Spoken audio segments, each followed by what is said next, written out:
আজকের এই শাকের রেসিপিটা যদি একবার ট্রাই করেন, আমার মনে হয় না আপনারা অন্য কোনোভাবে আর শাক রান্না করে খাবেন। আর সবার শেষে আমি শাকে একটা জিনিস দিয়েছি, যেটা এটার স্বাদ বহুগুণে বাড়িয়ে দিয়েছে।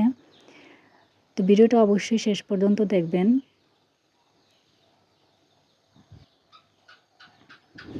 তো প্রথমে আমি শাকগুলোকে একটা কড়াইয়ে বসিয়ে দিয়েছি।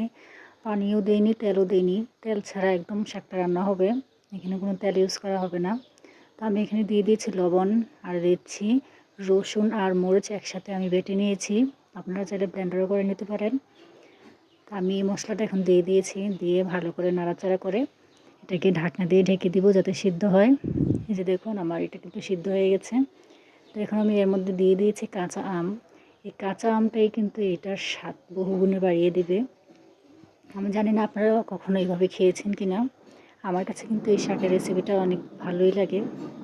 আমার ঘরে সবাই এটা খুব পছন্দ করে। এটা যেদিন রান্না করি সবাই এটা দিয়ে ভাত খেয়ে ফেলে, অন্য কিছু আর নিতে চায় না। এই যে দেখুন, আমার আমগুলো কিন্তু সিদ্ধ হয়ে গেছে। তো আজকের মতো এই পর্যন্তই। ভালো থাকবেন।